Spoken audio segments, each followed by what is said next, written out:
नहमदुहु व नुसल्ली व नुसल्लिमु अला रसूलिहिल करीम अम्मा बाद फ़अऊज़ु बिल्लाहि मिनश शैतानिर रजीम बिस्मिल्लाहिर रहमानिर रहीम वलनब्लुवन्नकुम बिशैइन मिनल खौफि वल-जू'i व नक़्सिम मिनल अम्वालि वल अनफ़ुसि वस्समरात व बश्शिरिस साबिरीन।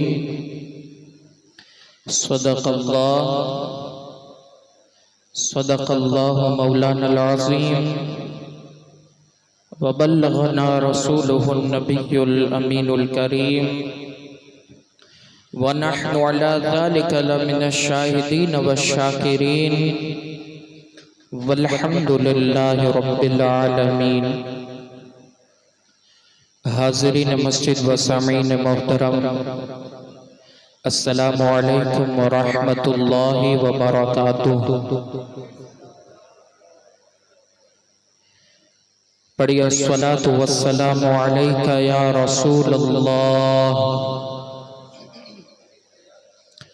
अस्सलातु वस्सलामु अलैका या हबीबल्लाह, अस्सलातु वस्सलामु अलैका या नबियल्लाह व अला आलिका व अस्हाबिका या नूरल्लाह सल्लल्लाहु तआला अलैहि वसल्लम। जो हज़रात सुन्नत पढ़कर फारिग हो चुके हैं और बाहर बैठे हुए हैं, उनसे गुजारिश करता हूँ कि वो मस्जिद के अंदर आ जाए। गेट के पास ना बैठे, किनारे के पास ना बैठे, बल्कि अंदर आ जाए। मस्जिद के अंदर बैठने में ज़्यादा फजीलत और ज़्यादा सवाब है। आप हज़रात अगर अंदर आ जाएंगे तो पीछे आने वालों को, देर से आने वालों को दिक्कत नहीं होगी। मेरे प्यारे आका सल्लल्लाहु तआला अलैहि वसल्लम के प्यारे दीवानों, गुज़िश्ता जुमा के अंदर आप हज़रात ने इमाम मुस्लिम बिन अकील के हवाले से, उनकी शहादत के हवाले से गुफ्तगू समाअत फरमाई थी। बिला किसी ताख़ीर और बिला किसी तमहीद के उसी वाक़ये को मैं आगे बढ़ाता हूँ। इख्तिसार के साथ मुझे बयान करना है, इसलिए कि फिर वक्त बहुत कलील होता है, लिहाजा तवज्जो के साथ सुनने की कोशिश करें। मेरे प्यारे आका सल्लल्लाहु तआला अलैहि वसल्लम के प्यारे दीवानों, यहाँ पर इमाम मुस्लिम बिन अकील कूफा के अंदर शहीद होते हैं और शहीद होने से पहले आप इमाम हुसैन अला जद्दिही व अलैहिस्सलातु वस्सलाम को ख़त लिख चुके होते हैं कि या इमाम, आप कूफा में तशरीफ़ लाए, यहाँ का माहौल बिल्कुल शांत है, किसी तरह का कोई गम, कोई दिक्कत, कोई परेशानी का मामला नहीं है। इमाम हुसैन को जैसे ही ये ख़त मिलता है, आप मक्कातुल मुकर्रमा से कूफा की तरफ रवाना होते हैं। और इसी के साथ साथ अब कोई चीज़ उनको रोकने वाली नहीं थी, लेकिन सहाबा किराम रिदवानुल्लाहि तआला अलैहिम अजमईन जो अकाबिरीन सहाबा में से थे, वो इमाम हुसैन अला जद्दिही व अलैहिस्सलातु वस्सलाम को कूफा जाने से बहुत समझा रहे थे कि या इमाम, आप न जाएं, कूफा जाना आपके लिए बेहतर और मुनासिब नहीं है।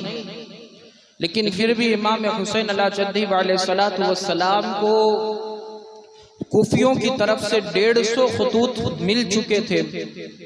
150 ख़त इमाम हुसैन को कूफियों की जानिब से आ चुके थे कि इमाम हुसैन, आप कूफा तशरीफ़ लाए, हम आपके हाथ पर बैत करना चाहते हैं, यजीद से हम नजात चाहते हैं। लेकिन इमाम हुसैन को ये बात कोई रोकने वाली नहीं थी। इमाम हुसैन किसी की नहीं सुनी, बल्कि इमाम हुसैन अपने काफिले को लेकर, अपने अहले बैत अतहार को लेकर के आप कूफा की तरफ रवाना होते हैं।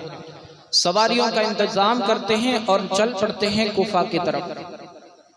मेरे प्यारे आका सल्लल्लाहु अलैहि वसल्लम के प्यारे दीवानों, इमाम हुसैन मंजिल से करीब तर होते जाते हैं। रास्ते के अंदर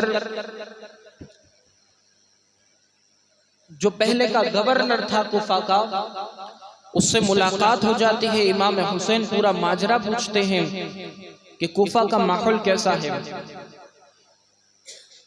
तो गवर्नर ने पूरा माजरा बताया कि इमाम मुस्लिम बिन अकील की इस तरीके से दर्दनाक शहादत हुई और आपके साथ साथ आपके 2 साहबजादों की भी शहादत इस तरीके से हुई। और अहले कुफा जो कल तक के हमारे साथ थी, कल तक के इमाम हुसैन आपके साथ में थी, आपके लिए मेहमान नवाजी का इंतजाम करने के लिए तैयार थी, आज वो अपनी बात से मुकर गई है। आज वही सारे लोग आपके खून के दुश्मन बन चुके हैं। इमाम हुसैन अगर बेहतर और मुनासिब यही होगा कि आप यहीं से रवाना हो जाए, फिर वापस मक्कातुल मुकर्रमा चले जाए, आप कुफा की तरफ आगे ना बढ़े। जैसे इमाम हुसैन को इमाम मुस्लिम बिन अकील की शहादत की बात मालूम हुई, आप हैरत ज़दा हो गए, आप हैरत के अंदर डूब गए कि कल तक के जो कुफा वाले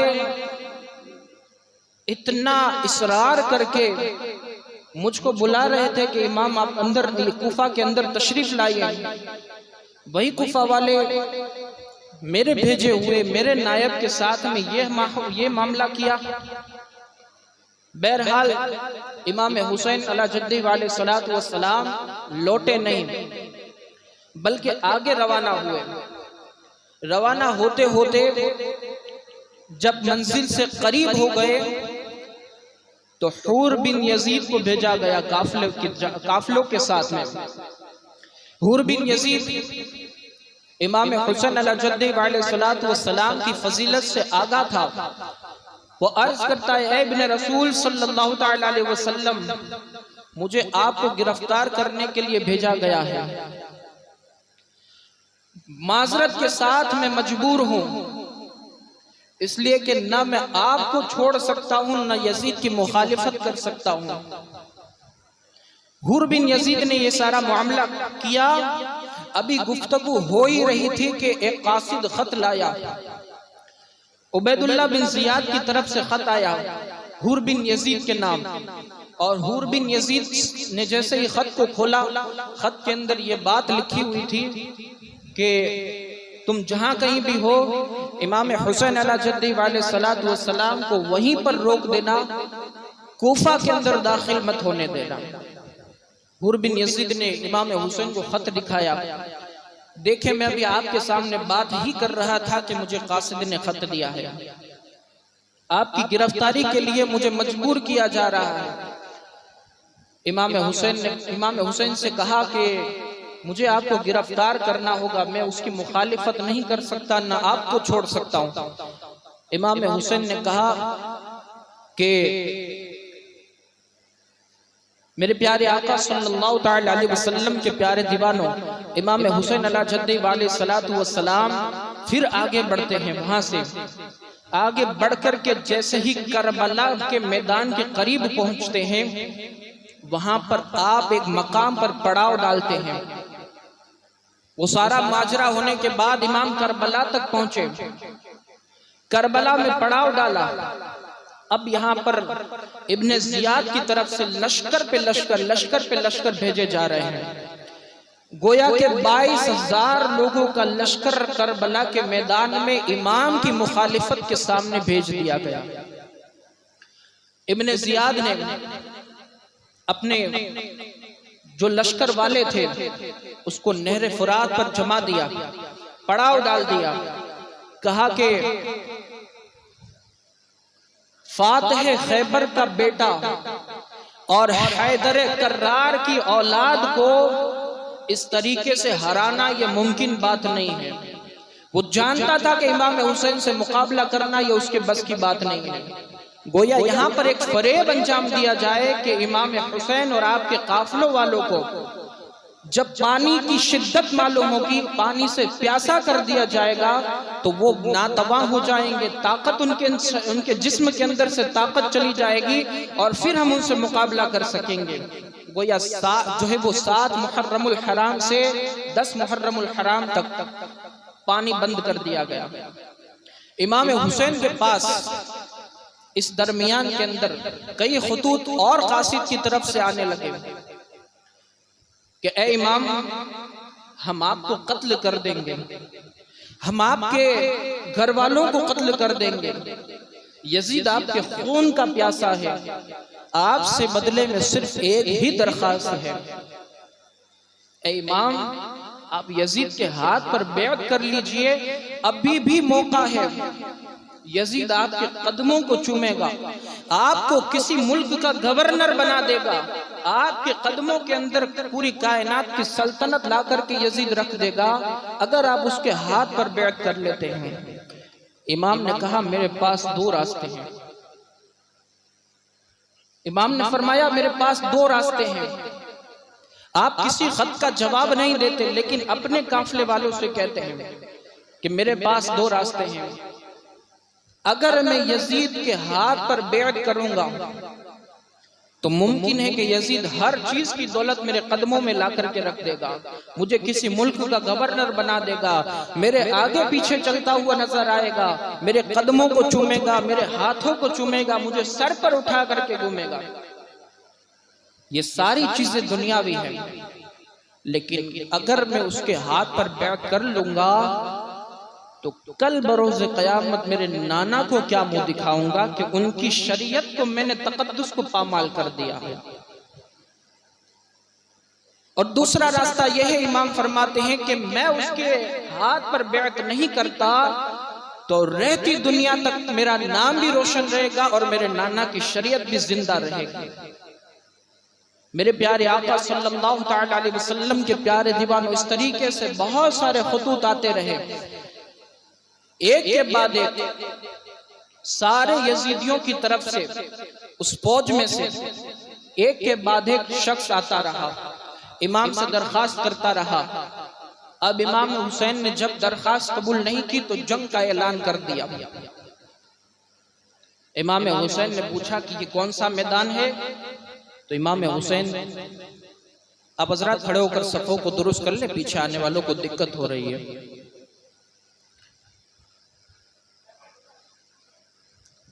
थोड़ा सा वक्त की तेजी के साथ सफों को दुरुस्त कर ले ताकि पीछे आने वालों को जगह मिल सके। और जो खड़े हैं वो जल्द से जल्द बैठ जाए ताकि गुफ्तगू मुकम्मल हो।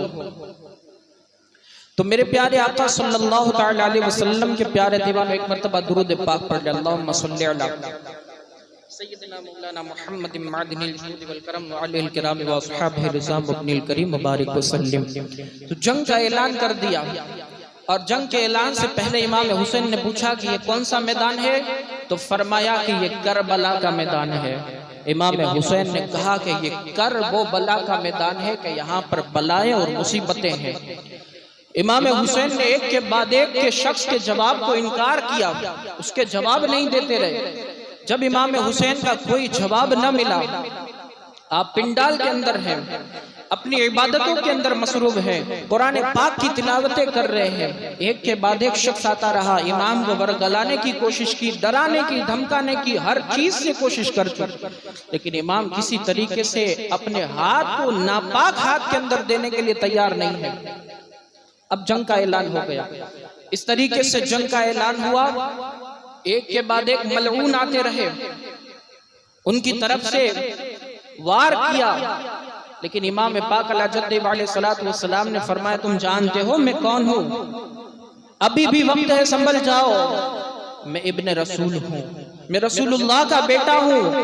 कल तक के मुझे रसूलुल्लाह सल्लल्लाहु अलैहि वसल्लम ने अपने कांधों पर उठा करके घुमाया है, कल तक के रसूलुल्लाह सल्लल्लाहु अलैहि वसल्लम ने मेरी पेशानी का बोसा दिया है। आज तुम हुसैन के खून के प्यासे हो, उस हैदर कर्रार का बेटा हूँ, उस फातिह खैबर का बेटा हूँ जिसे दुनिया हैदर कर्रार कहती है, मौला अली के नाम से जानती है, उस फातिमा ज़हरा का बेटा हूँ जिसके सर के बालों को कभी सूरज और चांद ने तक नहीं देखा है। अभी भी संभल जाओ।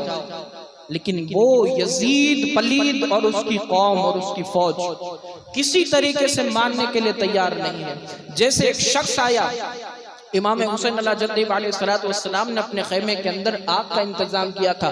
उस मलऊन शख्स ने आने के बाद इमाम पाक से कहा कि क्या दुनिया ही के अंदर जहन्नम बर्पा कर रहे हो। इस तरीके से गुस्ताखाना जब उसका जुमला हुआ, इमाम हुसैन अलैहिस्सलाम ने अल्लाह की बारगाह में हाथ उठाया, या अल्लाह इसने मेरी शान के अंदर गुस्ताखी की है, रसूलुल्लाह सल्लल्लाहु अलैहि वसल्लम के अहले बैत पाक के बारगाह के अंदर में इसने गुस्ताखी की है, या अल्लाह इसको जीते थे दुनिया के अंदर में आग में जो है वो उसको जला दे।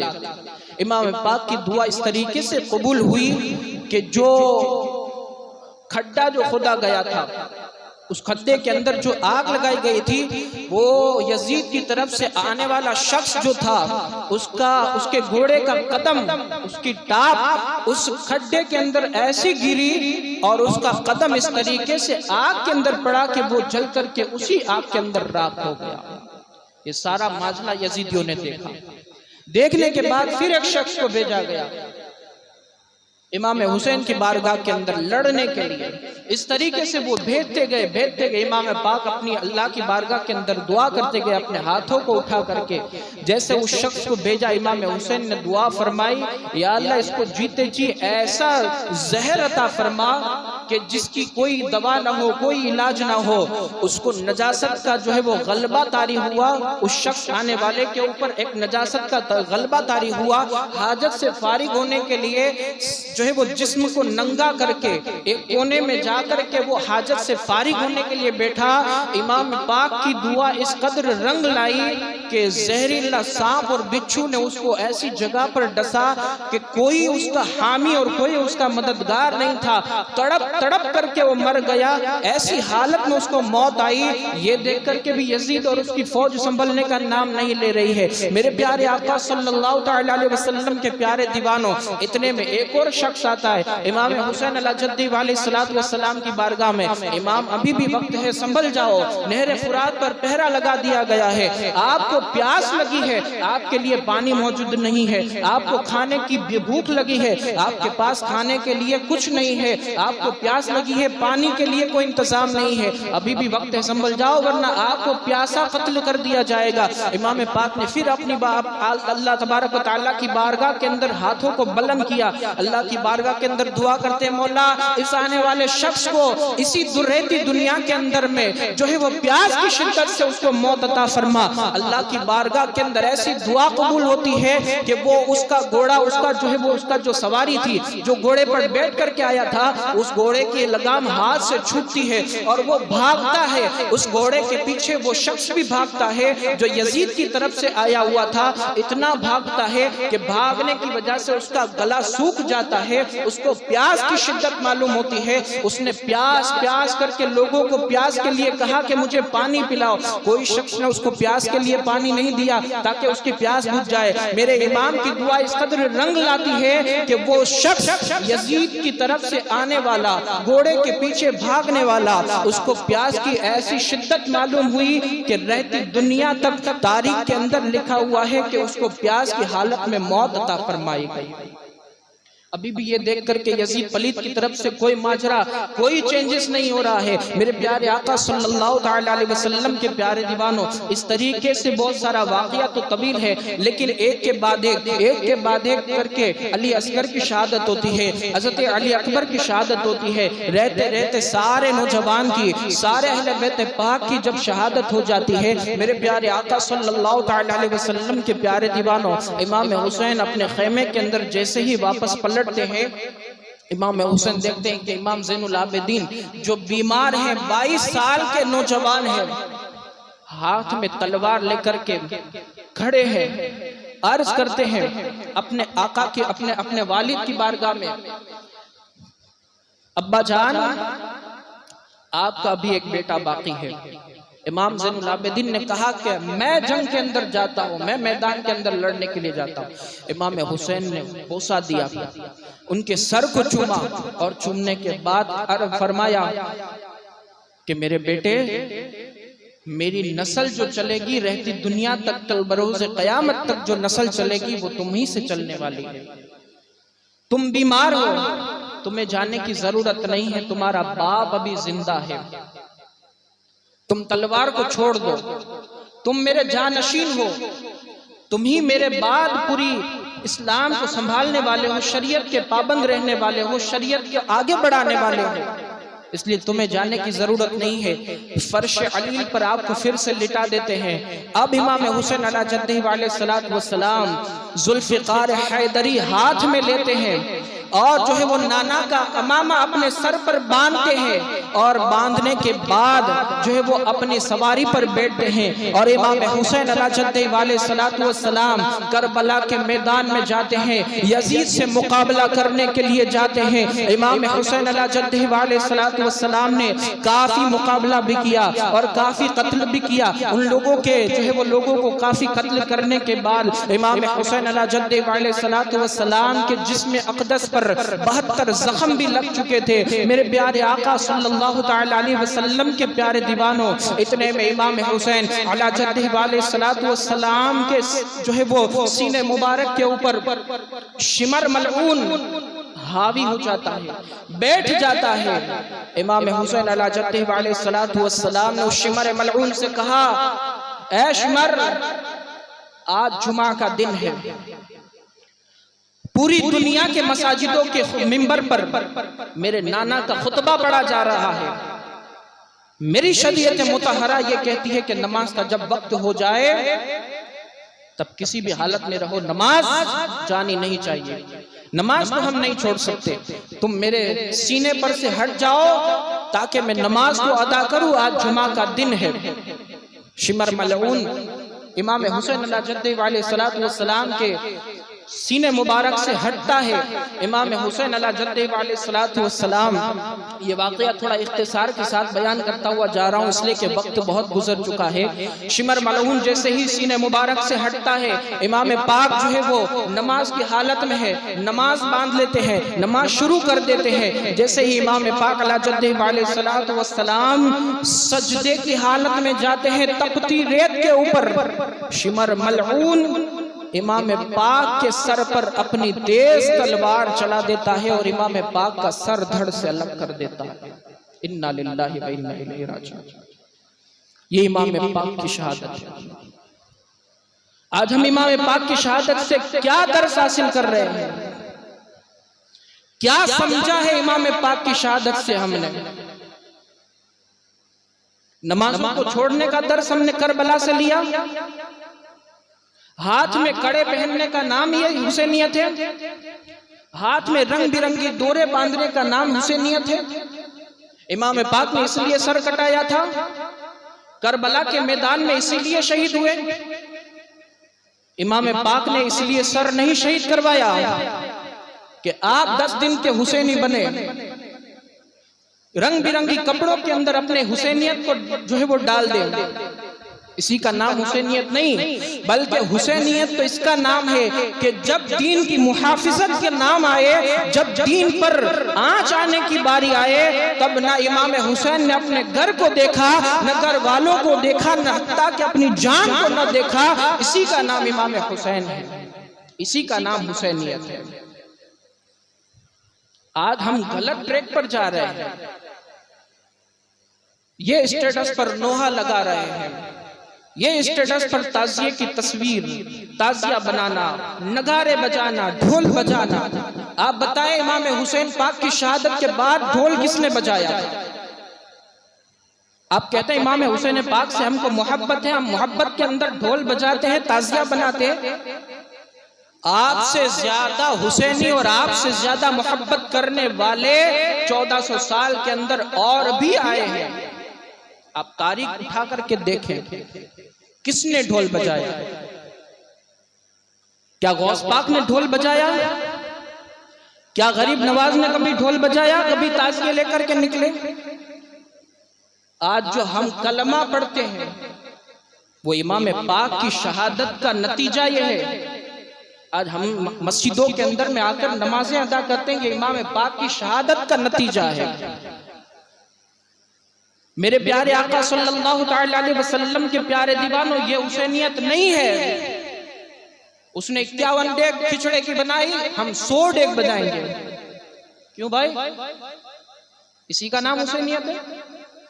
यकीनन आप भूखों को खाना खिलाओ, बल्कि गौस पाक तो अपने मलफूजात के अंदर ये लिखते हुए नजर आते हैं कि मैंने दो काम ऐसे देखे हैं जो अल्लाह के यहाँ बहुत मकबूल है। एक है भूखों को खाना खिलाना और दूसरा है नंगों को कपड़ा पहनाना। लेकिन कौन? जो भूखा है आप उसको खाना खिलाए, जो अपने घरों से खा करके आते हैं उसको खाना खिला रहे। मैं इसका जो है वो मुनकिर नहीं हूं, आप खाना खिलाए, लेकिन इतनी डेगे बनाने की क्या जरूरत है? ये नाम करने की क्या जरूरत है? ये रियाकारी करने की क्या जरूरत है? उसने ये तकसीम किया, हम ये तकसीम करेंगे। और फिर इतना ही नहीं, पूरा सोशल मीडिया भरा भरा है। आप देखें, न्याज करने के बाद इंस्टाग्राम पर वीडियो लेकर के आप वायरल कर रहे हैं। क्या बताना चाहते हैं? औरतों को लाइन में खड़ा करके बेपर्दा और बेनकाब औरतों को, उनको आप जो है वो न्याज तकसीम कर रहे हैं और उसकी वीडियो ले रहे हैं। इसी का नाम हुसैनियत है। कल के जिस खेमे के अंदर में हजरत ज़ैनब और हजरत सकीना ने अपने सर से दुपट्टे को नहीं हटाया था, आप अपनी औरतों को, अपनी घर की खवातीनों को 9-10 मुहर्रम के नाम पर लाली मेकअप करवा करके आप बाहर घुमाने ले जा रहे हैं। इतना बन सबर करके, सच सबर करके आप ताजिए की जियारत करवाने के लिए ले जा रहे हैं, ताजिए के ऊपर मानताएं चढ़ाने के लिए ले जा रहे हैं। क्या है? यही मुहर्रम है? क्या ये इसी का नाम हुसैनियत है? आप बताएं। हम भी आशिक हुसैन हैं, हम भी इमाम हुसैन से मोहब्बत करते हैं। अगर कोई ला करके दिखा दे, हम भी मातम करेंगे, हम भी हाथ में कड़ा पहनेंगे, सारी तकरीरें बंद, हम भी ढोल नगारे बजाएंगे, हम भी ताज़िए बनाएंगे। अब लाओ, दिखाओ कहीं से कोई मुस्तनद और मोतबर किताब से हवाला ला करके दिखाओ। जिस इमाम पाक ने नमाज के लिए अपना सर सजदे में रख करके शहीद करवाया, आप उसी के नाम पर 10 दिन नमाजों को छोड़ते हुए नजर आते हैं। उसी के नाम पर आशुरा के दिन नमाजों को छोड़ते हुए नजर आते हैं। एक आखिरी बात यकीन के साथ सुन लीजिए, अपने दिल के गहराई के साथ, अपने दिल को हाजिर और नाजिर रखते हुए, कल बरोज़ क़यामत अल्लाह की बारगाह के अंदर जब 2 कतारें लगाई जाएंगी, 2 कतारें, दिल का दर्द है, आप सुन लीजिए, 2 कतारें लगाई जाएंगी। जब 2 लाइन लगेगी, समझाने के लिए अर्ज कर रहा हूं, एक लाइन के अंदर में कहा जाएगा कि बेनमाजी खड़े हो जाओ, जीना करने वाले खड़े हो जाओ, शराब नोशी करने वाले खड़े हो जाओ। एक लाइन के अंदर सारे गुनहगार खड़े हैं, सारे हराम काम करने वाले खड़े हैं। उसके अंदर फिरौन भी है, नमरूद भी है, उसी कौम के अंदर यजीद पलीद भी है, इब्ने ज़ियाद भी है, और सारे यजीदी खड़े हैं। एक तरफ इमाम हुसैन की कतार लगी पड़ी है। तमाम नमाजी खड़े हो जाओ, तमाम रोजेदार खड़े हो जाओ, तमाम नेकोकार खड़े हो जाओ। अब फैसला आपको करना है कि कयामत के दिन आप किस कतार में जाना चाहते हैं।